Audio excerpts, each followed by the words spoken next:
दोस्तों नमस्कार। दिल्ली की लाल दीवारों में बंद सरकार की उम्र अब पूरी हो चली है। लाल दीवारों से जो जो उड़ान भरी गई,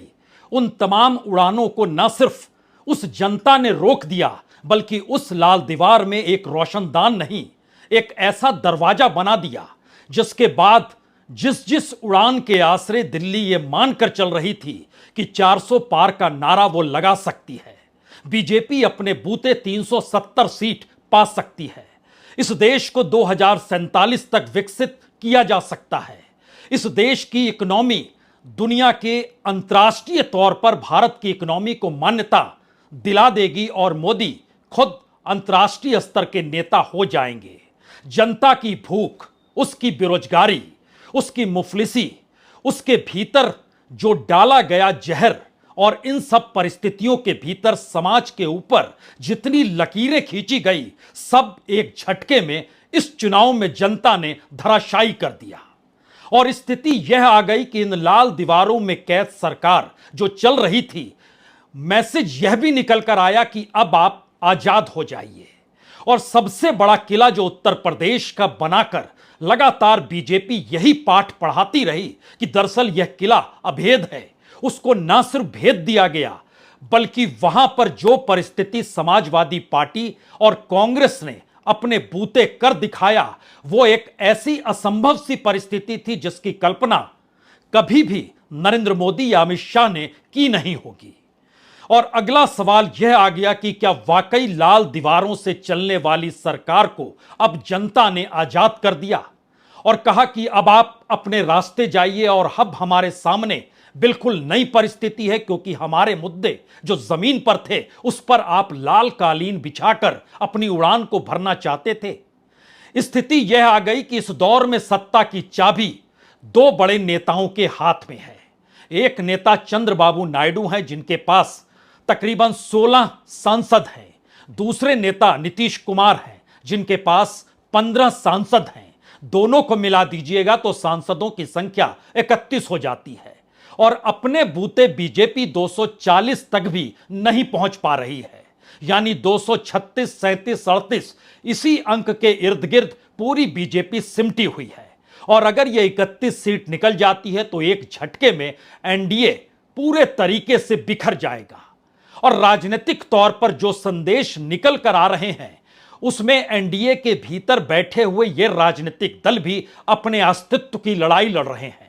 और सबको पता है कि मुश्किल वक्त में उनके सामने और मुश्किल किसी और ने नहीं, दिल्ली में बैठी इसी सत्ता ने खड़ा किया। चंद्रबाबू नायडू जेल इसी वजह से गए, नीतीश कुमार की फाइल इसी वजह से तैयार की गई। और राजनीतिक तौर पर जो परिस्थिति महाराष्ट्र के भीतर खींची गई, उसमें खेल को आगे बढ़ाने के लिए अब बीजेपी उद्धव ठाकरे का दरवाजा खटखटाना चाहती है।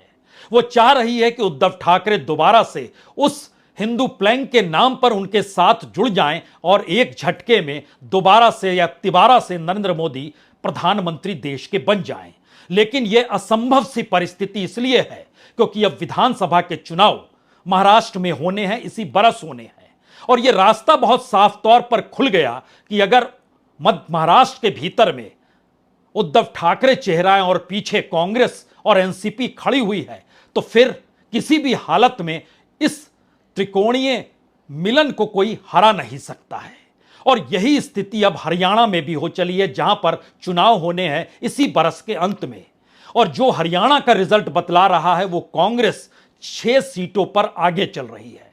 यानी मैसेज बहुत साफ है कि जिन जिन जगहों पर अब आने वाले वक्त में विधानसभा चुनाव होने हैं, वहां पर बीजेपी की जीत कोई भी गठबंधन बना ले नामुमकिन है। और नया संदेश इस दौर का सबसे बड़ा यही है कि चंद्रबाबू नायडू पूरे तरीके से तैयार हैं। हालांकि प्रधानमंत्री मोदी और गृह मंत्री ने टेलीफोन कॉल जरूर लगाया, लेकिन कांग्रेस ने बिल्कुल देरी नहीं की और उनके नेता केसी वेणुगोपाल पहुंच गए उनसे मुलाकात करने के लिए। और यह सवाल अपने तौर पर चंद्रबाबू नायडू के सामने भी कि राजनीतिक तौर पर वह राज्य के मुख्यमंत्री और दिल्ली में बैठी सत्ता से बहुत कुछ चाहते हैं। जो आर्थिक तौर पर फेडरल स्ट्रक्चर कैसे मोदी काल में तहस नहस हुआ, वो सब उनकी आंखों के सामने है। तो चंद्रबाबू नायडू बिल्कुल बिना देर किए एक झटके में इंडिया के साथ आकर खड़े हो जाएंगे जब उनके सामने कागज पर यह बहुत साफ तौर पर लिखा होगा कि दिल्ली में उनके आते ही सरकार बन जाएगी। और इसमें एक बड़ी भूमिका नीतीश कुमार की होगी। नीतीश कुमार के दो रास्ते खुले हुए हैं और नीतीश कुमार इस बात को समझ रहे हैं और संयोग से आज नीतीश कुमार अभी दिल्ली में है। कल उन्होंने प्रधानमंत्री मोदी से मुलाकात की, लेकिन मुलाकातों के इस सिलसिले के बाद जरा कल्पना कीजिए कि सुबह से टेलीफोन पीएमओ नीतीश कुमार को लगाते रहा। देश के गृह मंत्रालय से टेलीफोन की घंटी नीतीश कुमार के यहां बजती रही, लेकिन किसी ने भी टेलीफोन नहीं उठाया और माना जा रहा है कि देर शाम होते होते नीतीश कुमार अपनी उड़ान बिहार और नालंदा की दिशा में बढ़ जाएंगे। तो राजनीतिक तौर पर इंडिया सरकार बनाने की परिस्थिति में आकर खड़ा हो चला है और इस वक्त कोई भी छोटा बड़ा दांव खेलना या बचना चाहता नहीं है कि राजनीतिक तौर पर ऐसी स्थिति इस देश के भीतर आई जहां क्षत्रपों को यह लगने लगा था कि दरअसल उनकी राजनीति को खत्म करने की दिशा में बीजेपी बढ़ रही है। लेकिन लोकसभा चुनाव के परिणामों ने ममता बनर्जी के उस कद का एहसास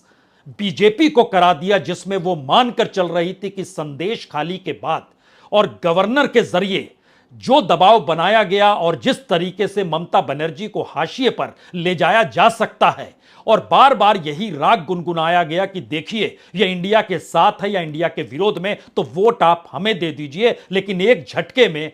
बीजेपी के ही पिछले वोट की तुलना में यानी 2019 की वोट की तुलना में बंगाल के भीतर उसको आधे पर लाकर जनता ने पटक दिया। राजनीतिक तौर पर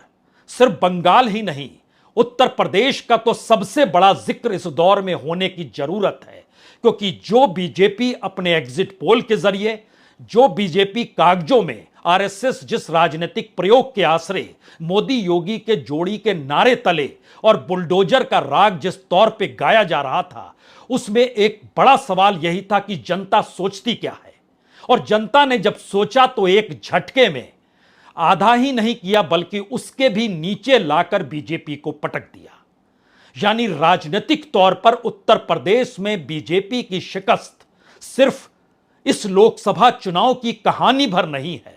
बल्कि उस धारा और उस विचारधारा के अंत की कहानी है जो गुजरात से निकलकर उत्तर प्रदेश में अपना किला बना रही थी और उसमें मनमाफिक तरीके से जो चाहती थी वो करती थी, कानून ताक पर था। राजनीतिक तौर पर ऐसी स्थिति किसी राज्य में देखने को नहीं मिली, लेकिन प्रधानमंत्री मोदी योगी के बुलडोजर के साथ खड़े हुए और खड़े तो वह इस देश के भीतर में किसी नेता के परिवार से जुड़े हुए शख्स जिसे मास रेपिस्ट के तौर पर माना गया, हालांकि वो शख्स हासन से चुनाव हार गया, लेकिन उसके लिए चुनाव प्रचार करने के लिए खुद प्रधानमंत्री मोदी पहुंचे थे और ये कहते हुए पहुंचे थे कि इन्हें आप वोट देंगे तो आप मुझे वोट दे रहे हैं। सवाल सिर्फ इतना नहीं है, जो जो वादे, जो जो गारंटी और जिन बातों का जिक्र मोदी सरकार कर रही थी और मोदी के चेहरे के आश्रय यानी प्रधानमंत्री मोदी के जिस कद और चेहरे के आश्रय पूरा चुनाव और उसकी पूरी स्क्रिप्ट लिखी गई, वो पूरी तरीके से तबाह हो गई। तो पहला संदेश सबसे बड़ा यही निकला कि इस चुनाव में जनता ने नरेंद्र मोदी को हरा दिया, क्योंकि अगर आप 272 के आंकड़े को छू नहीं सकते हैं, क्योंकि 2014 के चुनाव को याद कीजिए तो बड़ा उम्मीद का चुनाव था और उस वक्त मनमोहन सिंह की सरकार को दरकिनार करते हुए जनता प्रधानमंत्री मोदी के दिखाए गए उम्मीद के ऊपर सवार हो गई थी। 2019 में राष्ट्रवाद और सेना इन दोनों के आश्रय और उसे ढाल बनाकर चुनाव जीता गया, लेकिन 2024 तो उस जमीन पर आकर खड़ा हो गया जहां पर लोगों की अपनी भावनाएं जो कहती हैं, जो मुद्दे चलते हैं, उन मुद्दों को दरकिनार करने की स्थिति में खुले तौर पर और मोदी गारंटी के नाम पर, 400 के नारे के नाम पर, दुनिया में भारत कैसे विश्व गुरु है इसके नाम पर और विकसित भारत को बनाने की सोच के तहत, जबकि इससे पहले किसानों की बदहाली, दुगनी आय के नारे तहत कैसे खत्म होती चली गई, सबने देखा। मजदूर संघर्ष करते हुए काम ना मिलने की परिस्थितियों से जूझते चला गया और पहली बार यह नजर आया कि उत्तर प्रदेश का युवा जिस अंदाज में खड़ा हुआ उसने उत्तर प्रदेश की उस राजनीति को डिगा डाला जो राजनीति बरसों बरस की मेहनत के बाद आरएसएस ये मानकर चल रही थी कि उसने खड़ा किया और योगी ने उसे सींचा है।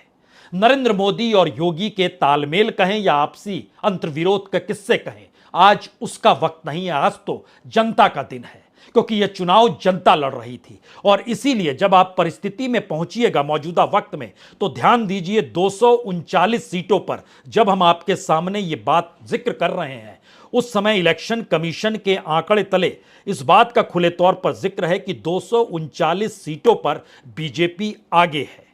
99 सीटों पर यानी सेंचुरी बनाने के रास्ते पर कांग्रेस खड़ी है। इसके बाद देखिए जो सबसे बड़ी सफलता, समाजवादी पार्टी 35 सीट, ममता बनर्जी की पार्टी 31 सीट, डीएमके यानी स्टालिन 21 सीट, और इसके बाद जो दो बड़ी पॉलिटिकल पार्टी है उसमें 30 सीट टीडीपी और जनता दल यूनाइटेड दोनों मिलकर है। यह 30 सीट अगर जुड़ जाती है सीधे तौर पर बीजेपी के साथ, तो 239 और 30 सीट मतलब 269 सीट, यानी बहुमत से 3 सीट कम, जो कि उसको मिल जाएगी। एक सीट उसके पास अपना दल की है, एक सीट उसके पास आरएलडी की है, और वो मानकर चल रही है कि एक सीट उसे अकालियों की भी मिल जाएगी अगर वो साथ आती है। लेकिन वह यह भी मानकर चल रही है कि दरअसल 6 निर्दलीय उसके साथ खड़े हैं। लेकिन हकीकी तौर पर अगर आप दूसरे तरफ के आकलन को परखें कि आखिर इंडिया गठबंधन की सरकार क्यों बन रही है, तो कांग्रेस, समाजवादी पार्टी, ममता बनर्जी, स्टालिन की पार्टी और पूरा इंडिया गठबंधन जिस लिहाज से है, उन्हें अपने तौर पर सिर्फ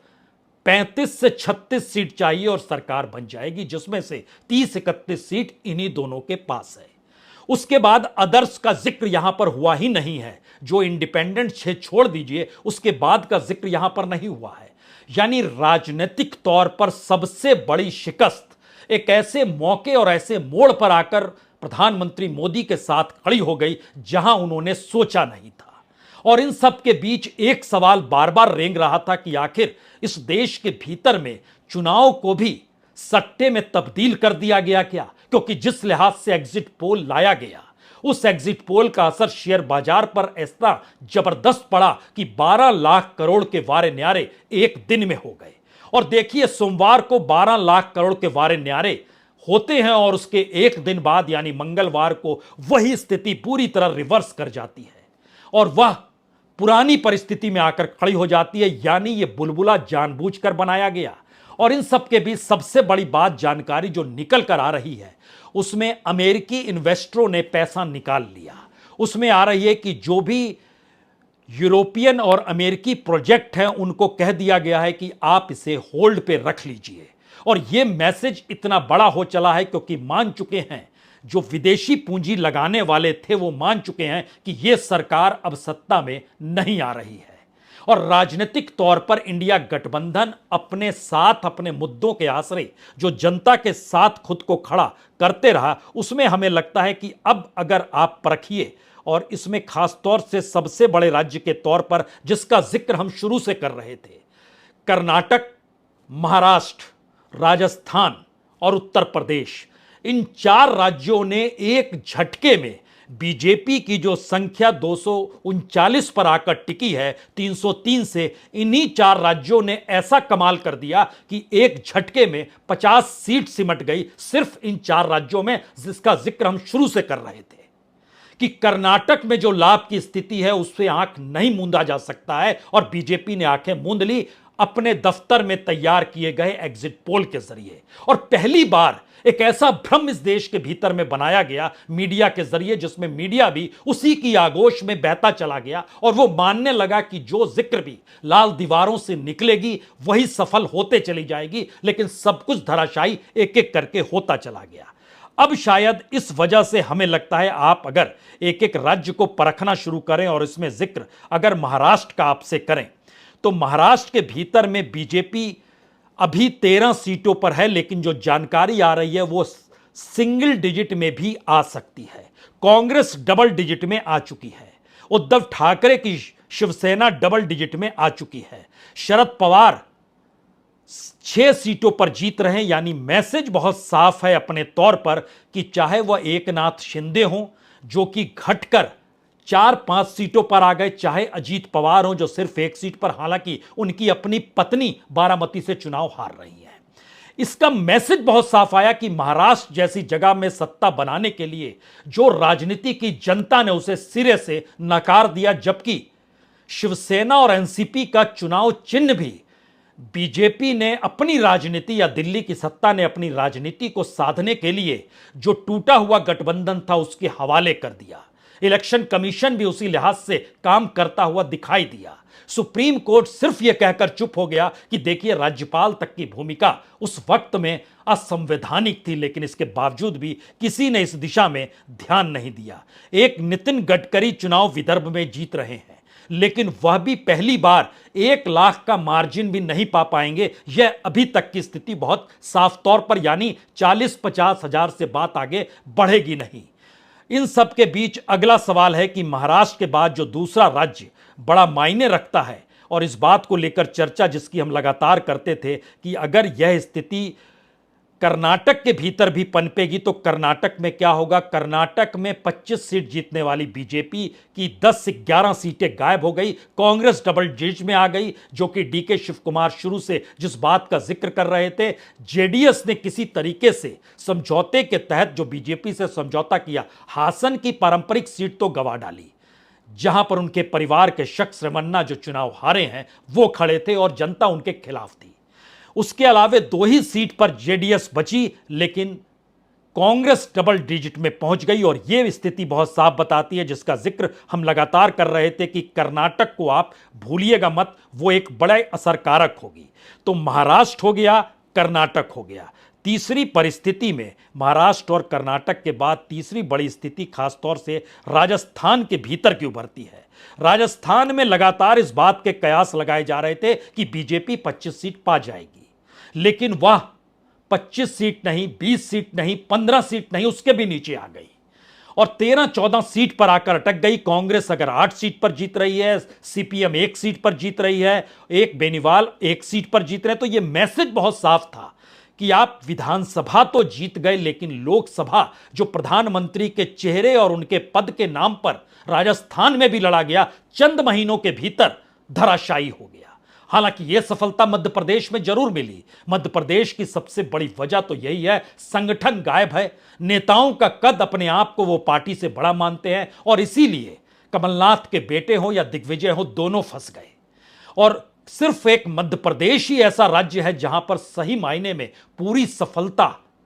बीजेपी के हवाले हुई। और इसमें एक चीज और समझनी होगी कि मध्य प्रदेश के भीतर आरएसएस की पैठ बड़ी जबरदस्त है, और जो शिवराज सिंह चौहान को लेकर बार बार कहा जा रहा था कि एक बड़े काम के लिए उनको दिल्ली लाया जा रहा है, तो एक सवाल यह भी है आरएसएस की तरफ से कि उसी के जरिए पहली बार शिवसेना को मान मुनव्वल की दिशा में कदम बढ़ाए गए हैं।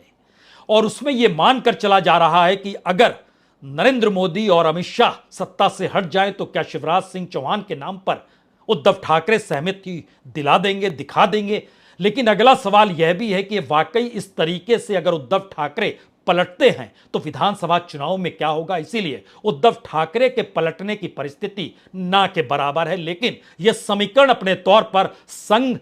शिवराज सिंह चौहान को आगे रखकर परिस्थितियों को बनाने की दिशा में इस दौर में पहल शुरू कर जरूर रहा है। अगले राज्य के तौर पर अगर आप परखिए, जो सबसे बड़े राज्य के तौर पर जिसका जिक्र होता है बार बार, उत्तर प्रदेश की 80 सीटें। यह इसलिए बड़ी मायने रखती है क्योंकि उत्तर प्रदेश अगर रास्ता वाकई दिल्ली का है